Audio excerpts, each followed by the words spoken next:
Imaginez, Sophie, 52 ans. 3 hommes, des hommes de qualité, se disputaient à son attention. Pas parce qu'elle était plus belle que ces jeunes femmes de 25 ans. Non. Pas parce qu'elle avait un corps parfait, ni parce qu'elle utilisait des techniques de séduction, mais parce qu'elle maîtrisait un ART psychologique que la plupart des jeunes femmes ne parviennent pas à acquérir, même à 40 ans. Nilda Chiaraviglio appelle cela la présence rayonnante. Et c'est le secret qui explique pourquoi certaines femmes mûres ne sont jamais seules, tandis que d'autres, même plus jeunes et plus belles, implorent l'attention masculine. Je vais vous révéler exactement ce qu'est cet art. Je vais vous montrer comment les femmes mûres le développent naturellement avec l'expérience de la vie. Et je vais vous donner le chemin pour le cultiver en vous, quel que soit votre âge. Mais avant cela, vous devez comprendre pourquoi cet art est invisible pour la plupart des gens. Parce que s'il était évident, tout le monde le ferait. Mais ce n'est pas le cas. Parce que cela exige quelque chose que la société n'enseigne à aucune femme. La vérité que personne ne vous a jamais dite est la suivante. Le plus grand élixir de séduction pour un homme mûr, ce n'est pas la beauté, c'est l'épanouissement. Une femme qui est épanouie indépendamment de lui, qui a une vie riche, un objectif clair, une paix intérieure, et qui peut choisir de l'inclure ou non, sans que cela ne définisse sa valeur. Cela n'a pas de prix, cela n'a pas d'âge, et cela n'a pas de compétition. Parce qu'une jeune femme, aussi belle soit-elle, est encore en quête de validation, en quête d'identité, en quête de sens, et un homme mûr le sent. Et un homme mûr ne veut pas être responsable de l'épanouissement de personne. Il veut partager sa vie avec quelqu'un qui est déjà accompli. Nilda Chiaraviglio a découvert cela en étudiant des femmes de plus de 45 ans qui ne sont jamais seules, non pas parce qu'elles courent après les hommes, mais parce qu'elles les attirent naturellement. Et le schéma était clair. Ces femmes ont quelque chose en commun. Elles ont cessé de chercher à l'extérieur ce qu'elles ont trouvé à l'intérieur. Elles ont construit leur propre identité. Elles ont créé une vie qu'elles aiment, et elles ont appris que la relation est un complément, pas un salut. Laissez-moi vous raconter toute l'histoire de cette femme de 52 ans. Je vais l'appeler Sophie. Divorcée depuis 4 ans. 2 enfants adultes. Chef d'entreprise ayant une réussite honorable. Pas riche, pas célèbre, pas mannequin. Une femme ordinaire, mais avec quelque chose d'extraordinaire. Elle avait la paix avec qui elle était. La paix avec ce qu'elle avait construit. La paix avec ses cicatrices et ses rides. La paix avec ses succès et ses erreurs. Et cette paix rayonnait. Sophie ne cherchait pas de relation lorsqu'elle a rencontré Antoine, 56 ans. Elle était à un événement culturel, seule, à l'aise avec elle-même. Il s'est approché. Ils ont discuté. Elle était légère, intéressante, présente.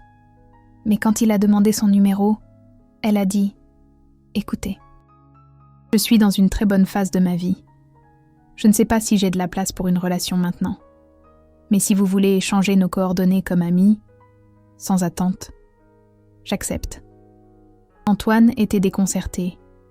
Une femme qui ne s'est pas jetée sur lui, qui n'a pas facilité les choses, qui a mis une barrière dès le début. Pour Antoine, habitué aux femmes qui disaient oui immédiatement, ce fut un choc. Et ce choc s'est transformé en fascination. Parce que Sophie ne jouait pas un jeu. Elle était honnête. Elle ne savait vraiment pas si elle voulait une relation. Et cette honnêteté, cette authenticité, fut le premier déclic dans son cœur. Ils ont échangé leurs numéros, ont conversé par message. Rien d'urgent, rien d'intense. Juste un échange tranquille entre 2 personnes adultes. Pendant ce temps, Julien, 48 ans, propriétaire du restaurant que Sophie fréquentait, a commencé à manifester son intérêt. Invitation à dîner, attention particulière. Sophie en a accepté certaines, en a refusé d'autres, sans modèle prévisible, parce qu'elle acceptait quand elle en avait une envie génuine, et refusait quand ce n'était pas le cas, simplement ainsi, sans jouer la difficile stratégiquement, sans calculer, juste en étant authentique avec ce qu'elle ressentait. Et il y a eu Maxime, 51 ans, ami d'amis, qui lui a été présenté lors d'un barbecue. Ils ont discuté pendant des heures. Il a été enchanté. Il lui a proposé de sortir. Elle a dit « J'adorerais, mais la semaine prochaine je voyage avec des amis. Quand je reviendrai, je vous préviens. » Maxime a attendu, mais n'était pas anxieux, parce que la façon dont Sophie a parlé n'a laissé aucun doute. Elle voulait sortir avec lui, mais avait des priorités qui n'allèrent pas changer pour un nouvel homme dans sa vie. Nilda Chiaraviglio explique que c'est l'art de la présence rayonnante. Sophie ne se faisait pas passer pour difficile. Elle était véritablement occupée par sa vie. Elle n'avait pas besoin d'une relation pour se sentir valorisée. Alors quand un intérêt masculin apparaissait, elle évaluait honnêtement. Ai-je le temps? Ai-je de l'intérêt? Ai-je l'énergie? Et elle agissait en fonction de la réponse véritable, pas en fonction de la peur de rester seule. Pas en fonction de la pression sociale, mais en fonction de sa vérité intérieure. Et voici le tournant. Les 3 hommes ont réalisé qu'elle n'était pas disponible émotionnellement de manière désespérée. Elle était disponible de manière sélective. Et cela a fait que chacun d'eux a voulu être l'élu. Antoine a intensifié les conversations. Julien a augmenté les gestes d'attention. Maxime a planifié une rencontre spéciale quand elle reviendrait de voyage. Ils étaient en compétition, mais pas parce qu'elle manipulait, parce qu'elle était un prix réel. Une femme épanouie qui pouvait ajouter de la valeur à leur vie s'ils ajoutaient de la valeur à la sienne. Sophie a finalement choisi, pas le plus beau, pas le plus riche, mais celui qui avait le plus de compatibilité avec son style de vie, avec ses valeurs, avec sa vision de l'avenir. Elle a choisi Antoine. Pas parce qu'il a gagné une compétition, mais parce qu'après des mois à connaître les 3, il était celui qui avait le plus de sens pour elle. Et même après avoir choisi, elle a conservé sa propre vie, ses amis, ses loisirs, son travail, son espace personnel. Antoine n'est pas devenu son centre. Il est devenu un complément important d'une vie qui était déjà riche. Nilda Chiaraviglio enseigne que c'est la différence cruciale. Une jeune femme, quand elle rencontre un homme qu'elle aime, a tendance à en faire le centre de sa vie. Elle annule ses engagements, modifie ses routines, abandonne ses amis, parce qu'elle croit encore que l'amour est une fusion, que 2 ne font qu'un. Mais une femme mûre, surtout celle qui maîtrise l'art de la présence rayonnante, sait que l'amour sain est une somme. 2 personnes qui restent entières, mais choisissent de marcher ensemble. Et un homme mûr recherche exactement cela. Une partenaire, pas une dépendante. Mais parlons de la façon dont vous développez cet art si vous ne l'avez pas encore. Parce que ce n'est pas automatique avec l'âge. Il y a des femmes de 60 ans encore désespérées de validation masculine. Et il y a des femmes de 35 ans qui sont déjà accomplies. Il ne s'agit pas des années vécues. Il s'agit des leçons apprises et des choix faits. Premier choix. Construire une vie que vous aimez, indépendamment d'une relation. Cela signifie des loisirs réels. Pas des loisirs pour impressionner un homme, mais des choses que vous faites parce que vous aimez les faire. Cela signifie des amitiés profondes, pas des connaissances superficielles, mais des personnes avec qui vous avez une connexion réelle. Cela signifie un but, un travail qui compte, une cause que vous défendez, un héritage que vous construisez. Quand votre vie est aussi riche, une relation devient un bonus, pas une nécessité. Deuxième choix. Faire la paix avec la solitude. Les femmes qui maîtrisent cet art n'ont pas peur de rester seules. Elles ont appris à apprécier leur propre compagnie, dîner seules sans se sentir pathétique, voyager seules sans se sentir incomplète, dormir seules sans se sentir rejetée. Cette paix intérieure face à la solitude crée une indépendance émotionnelle. Et l'indépendance émotionnelle, c'est un véritable élixir de séduction pour un homme mûr. Parce qu'il sait que vous êtes avec lui par choix, pas par désespoir. Troisième choix, et c'est essentiel. Arrêtez de rechercher la validation externe. C'est souvent le plus difficile. Parce que la société conditionne les femmes dès l'enfance à rechercher l'approbation. Des parents, des professeurs, des amis, et surtout, des hommes. Mais une femme qui maîtrise sa présence rayonnante a coupé ce cordon. Elle se valide elle-même. Elle connaît sa valeur. Elle n'a pas besoin qu'un homme confirme qu'elle est belle, intelligente, intéressante. Elle le sait déjà. Et quand vous n'avez pas besoin de sa validation, vous arrêtez de faire des choses désespérées pour attirer l'attention et vous arrêtez d'accepter les miettes. Quatrième choix. Être honnête sur ce que vous voulez et ce que vous ne voulez pas. Sans jouer de jeu, sans feindre, sans manipuler. Si vous voulez une relation sérieuse, vous le dites. Si vous voulez seulement de la compagnie occasionnelle, vous le dites aussi. Si vous n'êtes pas sûr, vous l'exprimez clairement. Cette honnêteté effraie les hommes immatures, mais elle attire les hommes mûrs. Parce qu'un homme mûr en a assez de devoir deviner. Il veut une femme qui communique clairement ce qu'elle ressent et ce qu'elle désire. Cinquième choix, maintenir des standards élevés et ne pas les négocier. Les femmes qui ne restent jamais seules n'acceptent pas n'importe quoi. Elles savent ce qu'elles méritent et elles attendent que cela arrive. Si un homme ne les traite pas bien, elles s'en vont. Si un homme n'est pas compatible, elles le remercient et passent à autre chose. Elles préfèrent rester seules que mal accompagnées. Et ironiquement, cette disposition à rester seules est ce qui fait qu'elles ne sont jamais seules. Parce que les hommes de qualité reconnaissent une femme avec des standards élevés et ils veulent être à la hauteur. Je vais vous raconter l'histoire d'une autre femme pour que vous voyiez comment cela fonctionne différemment. Camille, 47 ans, célibataire depuis des années. Pas parce que personne ne s'intéressait à elle, mais parce qu'elle n'acceptait rien de moins que ce qu'elle méritait. Ses amis lui disaient qu'elle était trop exigeante, qu'elle devrait abaisser ses standards, qu'elle finirait seule.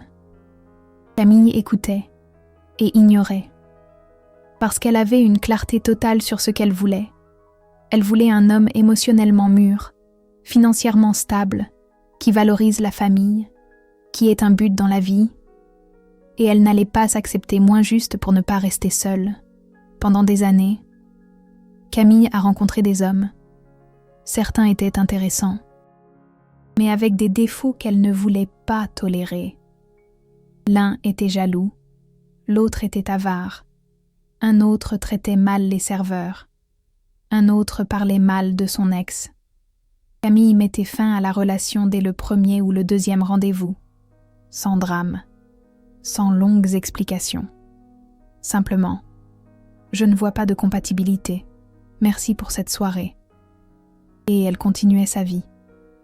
Jusqu'à ce qu'à 47 ans, elle rencontre Antoine, 52 ans, veuf, père de 2 filles, chef d'entreprise respecté, et lors des premiers rendez-vous, Camille observait comment il traitait le serveur, comment il parlait de ses filles, comment il gérait les imprévus quand la réservation au restaurant était perdue.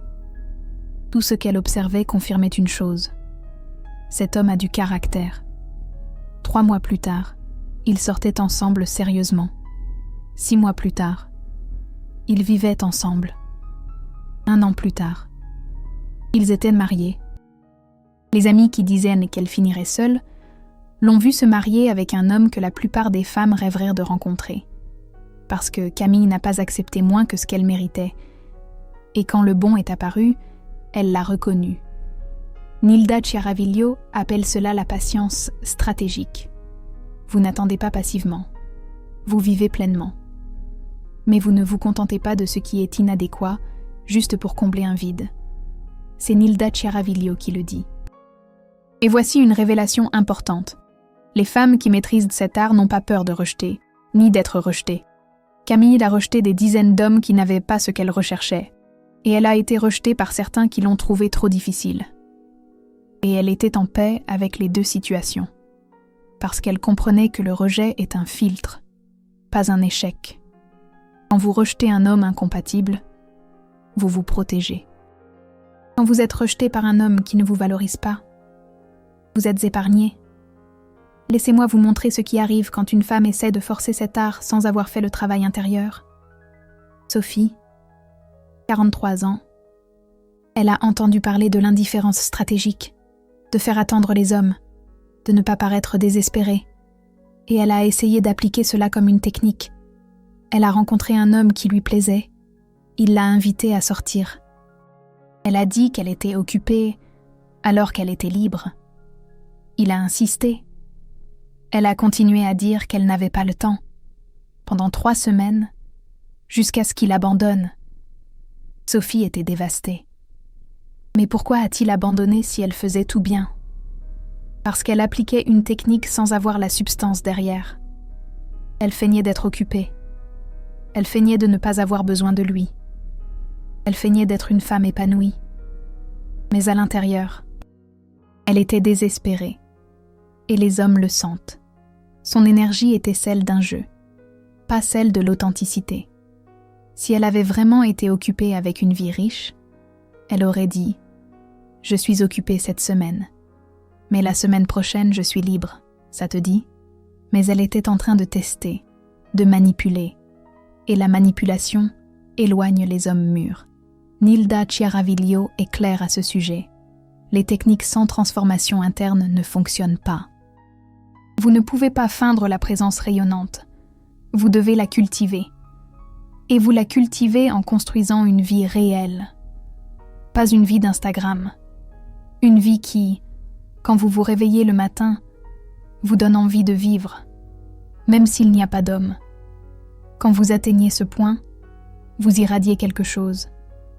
Et ce quelque chose est irrésistible. C'est une vérité partagée par Nilda Chiaraviglio. Parlons de ce qui attire spécifiquement un homme mûr chez une femme qui a une présence rayonnante. Premièrement, elle n'a pas besoin d'être rassurée constamment. Il n'a pas besoin de lui prouver son amour. Elle sait qu'elle est aimée grâce à son comportement. Elle n'a pas besoin de mots à chaque minute. Elle n'a pas besoin de validation constante. Cela lui donne de l'espace pour respirer. Et un homme mûr valorise l'espace. Deuxièmement, elle a sa propre vie. Il n'est pas responsable de la divertir, de la rendre heureuse, de remplir tous ses moments. Elle a des amis, des hobbies, des intérêts, et cela la rend toujours intéressante, parce qu'elle a toujours quelque chose de nouveau à partager. Elle est toujours en pleine croissance. Elle est toujours en pleine évolution. Une femme qui fait d'un homme son centre devient ennuyeuse, parce qu'elle arrête de grandir. Elle arrête d'avoir des nouveautés. Troisièmement, elle ne crée pas de drames inutiles, parce qu'elle a la paix intérieure. Elle ne cherche pas la dispute pour tester s'il se soucie d'elle. Elle ne crée pas de jalousie pour voir s'il réagit. Elle ne joue pas de jeux émotionnels. Et un homme mûr, qui a déjà vécu suffisamment de drames, valorise la paix avant tout. Il peut choisir une femme de 25 ans dramatique ou une femme de 50 ans paisible. Beaucoup choisissent celle de 50. Quatrièmement, elle contribue à sa vie de manière concrète. Pas seulement sexuellement, mais émotionnellement, intellectuellement, socialement. Elle est une vraie partenaire. Elle apporte quelque chose. Elle complète. Elle améliore sa vie. Et il améliore sa vie à elle. C'est un échange réel, pas une dépendance unilatérale. Cinquièmement, elle sait quand rester et quand partir. Si une relation ne fonctionne pas, elle ne s'accroche pas, elle n'implore pas. Elle n'accepte pas les miettes. Elle évalue honnêtement la situation. Est-ce qu'il y a une solution ? Est-ce que les deux veulent résoudre le problème ? Si oui, elle travaille dessus. Sinon, elle met fin à la relation avec dignité. Cette clarté est libératrice pour un homme mûr, parce qu'il sait qu'elle ne va pas perdre son temps, ni le sien, dans quelque chose qui ne fonctionne pas. Maintenant, je vais vous dévoiler les 5 niveaux de présence rayonnante selon Nilda Chiaraviglio. Niveau 1. Vous dépendez entièrement de la validation extérieure. Votre valeur se mesure à l'aune du désir que les hommes vous portent. Vous êtes prête à tout pour attirer l'attention. Vous acceptez n'importe quel traitement pour ne pas rester seul. C'est le niveau du désespoir. Et les hommes le ressentent. Ceux qui s'approchent sont des prédateurs. Niveau 2. Vous commencez à construire votre propre vie. Mais l'homme reste au centre de vos préoccupations dès qu'il apparaît. Vous avez des loisirs, jusqu'à ce que vous rencontriez quelqu'un. Alors vous abandonnez tout. Vous avez des amis, jusqu'à ce que vous soyez en couple. Alors vous disparaissez. C'est mieux que le niveau 1, mais vous n'avez pas encore atteint la présence rayonnante. Vous êtes en transition. Niveau 3, vous avez une vie stable, mais vous cherchez toujours une relation pour vous sentir complète. Vous n'abandonnez pas tout, mais vous sentez toujours qu'il vous manque quelque chose sans partenaire. Vous êtes plus équilibré, mais vous n'avez pas encore atteint la plénitude. Vous êtes attirante, mais pas magnétique. Niveau 4, vous êtes une femme épanouie, une vie riche, un but clair, une paix intérieure. Une relation est un bonus, pas une nécessité. Vous attirez naturellement. Vous choisissez consciemment. Vous maintenez vos standards. C'est le niveau que la plupart des femmes qui maîtrisent cet art atteignent. Et c'est suffisant pour ne jamais être seule. Niveau 5. Vous avez transcendé. Vous êtes tellement complète que la relation devient presque superflue. Vous pouvez en avoir une ou pas. Peu importe. Vous aimez profondément quand c'est le cas. Mais vous ne souffrez pas quand ce n'est pas le cas. Rares sont les femmes qui atteignent ce niveau, mais celles qui y parviennent irradient au quelque chose de presque mystique et attirent non seulement les hommes, mais les gens en général, parce qu'elles opèrent sur une fréquence différente. Comment savoir à quel niveau vous vous situez ? Faites un test, honnête. Quand vous êtes seul un samedi soir, comment vous sentez-vous ? Si vous vous sentez désespéré, rejeté, apitoyé sur votre sort, vous êtes au niveau 1 ou 2. Si vous vous sentez un peu seul, mais que vous arrivez à profiter de votre soirée, vous êtes au niveau 3. Si vous appréciez vraiment votre temps seul, et que vous le préférez même parfois, vous êtes au niveau 4 ou 5. Cette réponse émotionnelle à la solitude est un thermomètre précis de votre présence rayonnante. Autre test. Quand un homme qui vous plaît disparaît pendant quelques jours sans prévenir, quelle est votre réaction ? Si vous paniquez, créez des scénarios négatifs, envoyez des messages désespérés, vous êtes au niveau 1. Si vous êtes contrarié, mais que vous essayez de le cacher, vous êtes au niveau 2. Si vous le remarquez, mais que vous continuez votre vie normalement en attendant qu'il reprenne contact, vous êtes au niveau 3. Si vous le remarquez à peine parce que vous êtes occupé par votre propre vie, vous êtes au niveau 4. Si vous le remarquez, évaluez si ce comportement est acceptable pour vous et agissez en conséquence, sans anxiété. Vous êtes au niveau 5. Troisième test. Quand vos amis vous interrogent sur votre vie amoureuse et que vous êtes célibataire depuis un certain temps, comment répondez-vous ? Si vous vous justifiez, expliquez, défendez votre situation. Vous êtes au niveau 1 ou 2. Si vous éludez la question avec un certain inconfort, vous êtes au niveau 3. Si vous répondez tranquillement que vous êtes célibataire et heureuse ainsi, vous êtes au niveau 4. Si vous répondez avec une indifférence sincère quant à votre statut et que vous mettez l'accent sur la richesse de votre vie indépendante de toute relation, vous êtes au niveau 5. Maintenant, je vais vous donner une feuille de route pratique pour évoluer d'un niveau à l'autre, du niveau 1 au niveau 2. Engagez-vous à construire 3 domaines de votre vie qui n'impliquent aucun homme. Cela peut être un loisir que vous avez toujours voulu essayer, un cours que vous avez toujours voulu suivre, un projet que vous avez toujours voulu lancer, Investissez du temps et de l'énergie réelle dans ces projets. Pas comme une distraction pour lutter contre la solitude, mais comme la construction d'une vie riche. 3 mois d'engagement. Vous remarquerez que vous commencez à avoir d'autres sujets de conversation que les relations. Vous commencez à avoir vos propres réalisations. Vous commencez à vous voir différemment. Du niveau 2 au niveau 3. Entraînez-vous à maintenir vos activités, même lorsque vous rencontrez un homme intéressant. Avec le prochain homme qui apparaîtra, n'annulez rien. Ne changez pas votre routine. N'abandonnez pas vos amis. Gardez tout ce que vous avez construit. Et voyez comment cela affecte la dynamique. Vous allez réaliser qu'il vous valorise davantage, parce que vous n'êtes pas trop disponible. Et vous allez vous sentir mieux, parce que vous ne vous êtes pas perdu à nouveau. Du niveau 3 au niveau 4, travaillez sur l'auto-validation. Chaque fois que vous recherchez une approbation extérieure, arrêtez-vous, demandez-vous. Ai-je vraiment besoin de cette validation ?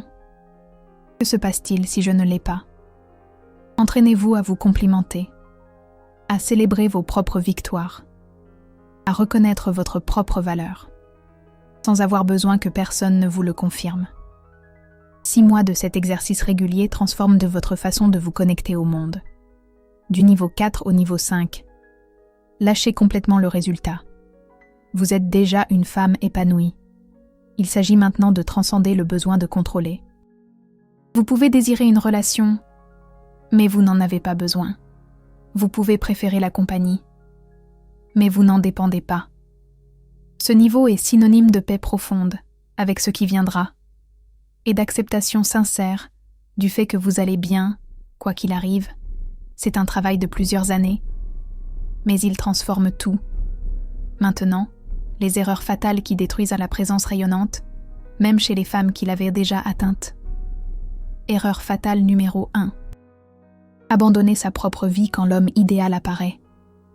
Vous étiez au niveau 4, complète, épanouie, magnétique. Puis vous rencontrez un homme incroyable. Et lentement, vous commencez à annuler des projets, à renoncer à des loisirs, à diminuer le temps passé avec vos amis, parce qu'il est tellement formidable qu'il mérite la priorité totale. Non. Erreur. L'homme idéal valorise une femme complète. Si vous cessez d'être complète à cause de lui, vous cessez d'être ce qu'il a attiré. 6 mois plus tard, il s'ennuiera, parce que vous êtes devenue dépendante. Erreur fatale numéro 2.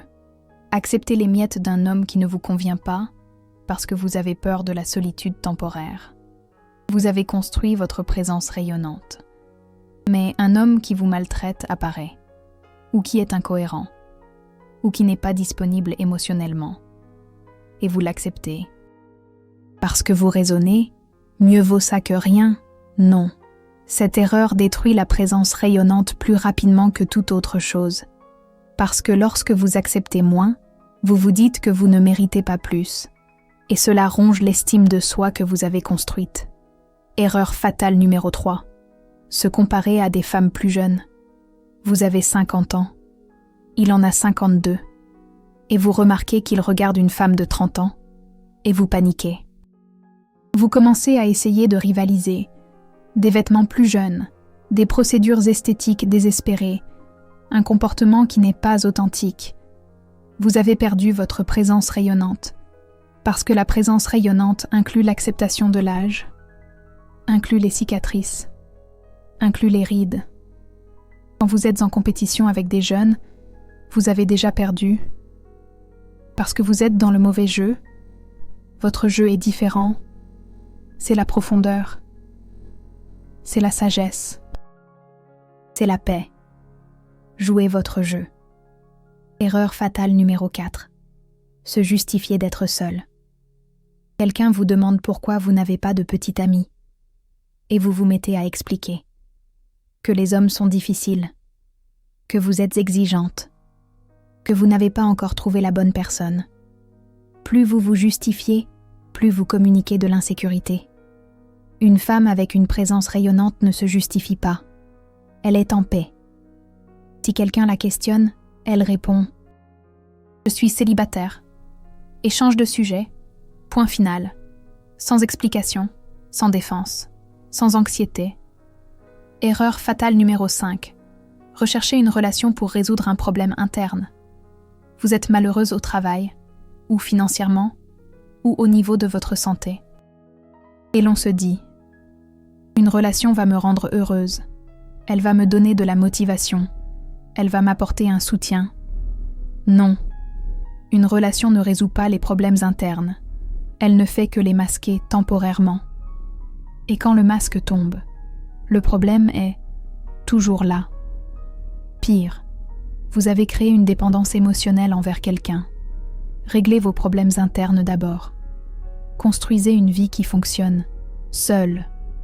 Alors, et seulement alors, invitez quelqu'un à se joindre à vous. Je vais vous raconter une transformation à long terme que Nilda Chiaraviglio a observée. Une femme qui cultive une présence rayonnante pendant 2 ans avec constance se transforme complètement. La première année est un travail de fond. Construire sa vie, cultiver la paix intérieure, développer l'auto-validation. C'est difficile. Il y a des rechutes. Il y a des moments où l'on veut abandonner et revenir à l'ancien schéma, celui de chercher un homme pour combler un vide. Mais si vous persévérez, quelque chose change vers le 12e mois. Vous réalisez que vous ne faites plus semblant. Vous êtes vraiment bien seul, sans forcer, genuinement bien. La 2e année est une consolidation. Vous testez votre présence rayonnante dans une relation réelle et vous découvrez que vous pouvez aimer sans vous perdre, que vous pouvez être présente sans devenir dépendante, que vous pouvez contribuer sans vous annuler, et c'est libérateur. Parce que vous avez enfin une relation saine, non pas grâce à une technique, mais grâce à une transformation réelle. Après 2 ans, vous n'êtes plus la même femme. Vous n'implorez plus l'attention. Vous n'acceptez plus le manque de respect. Vous ne tolérez plus l'inconsistance. Et, ironiquement, vous n'avez jamais eu autant d'hommes de qualité intéressés. Parce que vous irradiez quelque chose qui ne peut pas être feint. Vous irradiez la plénitude. Et la plénitude est irrésistible. Et il y a quelque chose de plus profond que Nilda Chiaraviglio a découvert. Les femmes avec une présence rayonnante attirent non seulement des hommes matures émotionnellement sains, mais elles repoussent aussi automatiquement les hommes toxiques, les narcissiques, les manipulateurs, les abusifs, tous s'éloignent. Parce qu'ils ont besoin d'une femme dépendante à contrôler. Quand ils rencontrent une femme épanouie, ils ne parviennent pas à la manipuler. Alors ils abandonnent rapidement. Cela signifie que plus vous cultivez votre présence rayonnante, plus vous vous protégez automatiquement. Sophie, cette femme de 52 ans dont je vous parlais au début, avait cela. Avant d'être épanouie, elle attirait des hommes problématiques, jaloux, contrôlants, insécurisés, parce qu'elle était elle-même insécurisée. Et l'insécurité attire l'insécurité. Mais quand elle est devenue épanouie, ces hommes ont cessé d'apparaître. Ou, quand ils apparaissaient, elle les identifiait rapidement et les écartait. Et des hommes comme Antoine ont commencé à se manifester. Matures. Sûrs d'eux, respectueux. Parce que la présence rayonnante attire la présence rayonnante. Alors, quand vous cultivez cet art, vous n'augmentez pas seulement la quantité d'options, vous augmentez la qualité. Et la qualité, pour une femme d'âge mûr, est plus importante que la quantité. Vous ne voulez pas 10 hommes problématiques. Vous voulez 1 ou 2 hommes de vraie valeur. Et la présence rayonnante vous donne exactement cela. Laissez-moi vous donner des signes qui montrent que vous développez vraiment votre présence rayonnante. Signe numéro 1. Vous cessez de vérifier votre téléphone avec anxiété en attendant un message de lui. Vous le regardez quand vous avez le temps. Vous répondez quand vous en avez envie, sans anxiété, sans urgence, parce que vous avez une vie au-delà de lui. Signe numéro 2. Vous parvenez à dire non sans culpabilité. Il vous invite à sortir.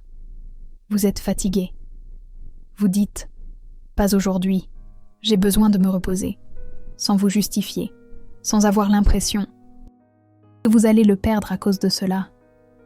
Avec la tranquillité de celle qui sait qu'un homme bien respectera cela. Signe numéro 3. Vous cessez de fantasmer sur l'avenir. Vous ne créez plus de scénario de mariage, d'enfants, de vieillir ensemble après le 2e rendez-vous. Vous êtes présente. Vous apprenez à connaître la personne réelle, sans projection, sans attente irréaliste, simplement de la curiosité génuine. Signe numéro 4. Vous ne ressentez plus le besoin de publier votre relation. Sur les réseaux sociaux, vous n'avez pas besoin de prouver à qui que ce soit que vous êtes heureuse, que vous avez quelqu'un, que vous êtes désirée. Vous vivez votre relation privément, avec profondeur, sans besoin de validation publique. Signe numéro 5. Vous cessez d'interpréter tout. Il a mis du temps à répondre. Vous ne créez pas 15 théories. Vous attendez simplement, ou vous demandez directement si cela vous dérange. Sans drame, sans scénario, avec une communication adulte, vous venez de découvrir pourquoi certaines femmes d'âge mûr ne sont jamais seules, tandis que d'autres, même plus jeunes et plus jolies, implorent des miettes d'attention. La différence n'est pas physique, elle est psychologique, elle est la présence rayonnante, elle est la plénitude intérieure, elle est la paix avec qui vous êtes, et cela n'a pas d'âge. Cela demande du travail, des choix, une transformation. Si cette prise de conscience a changé votre façon de voir les relations, si vous avez réalisé que vous cherchiez à l'extérieur ce que vous devez construire à l'intérieur, le Super Thanks n'est pas seulement un soutien financier, c'est vous qui signalez à d'autres femmes d'âge mûr. Ce chemin en vaut la peine. Chaque Super Thanks finance la prochaine révélation sur le pouvoir féminin à maturité, sur la psychologie des relations saines, sur la sagesse que l'expérience apporte. Quand vous utilisez Super Thanks, vous construisez une communauté de femmes qui ne se perdent pas, qui n'implorent pas, qui n'acceptent pas moins. L'art de la présence rayonnante est à votre portée. Il ne s'agit pas d'âge. Il s'agit de choisir de construire une vie riche, de choisir de faire la paix avec la solitude, de choisir d'arrêter de chercher une validation extérieure, de choisir d'être honnête sur ce que vous voulez, de choisir de maintenir des standards élevés. Ce sont 5 choix, engagés, pratiqués, pendant des mois, des années, et le résultat est inévitable. Vous devenez magnétique, non pas grâce à une technique, mais grâce à une transformation réelle. Et les hommes de qualité le ressentent, et ils s'approchent, et ils restent, parce qu'ils ont trouvé une femme épanouie, une partenaire réelle, pas un projet de sauvetage. Nilda Chiaraviglio termine toujours en disant « Après 40 ans, vous avez un avantage que les jeunes femmes n'ont pas. Vous avez déjà vécu des erreurs. Vous avez déjà subi des déceptions. Vous avez déjà appris des leçons. Utilisez cette sagesse. Construisez votre présence rayonnante et observez les hommes matures graviter naturellement vers vous. Non pas parce que vous avez couru après eux, mais parce que vous êtes devenu une destination qui en vaut la peine. À quel âge avez-vous réalisé que vous aviez plus de pouvoir que lorsque vous aviez 25 ans ? Partagez votre histoire ici. D'autres femmes d'âge mûr ont besoin d'entendre que la transformation est possible, que la solitude peut se transformer en plénitude, que vous pouvez être épanoui, et quand vous l'êtes, vous n'êtes jamais seul.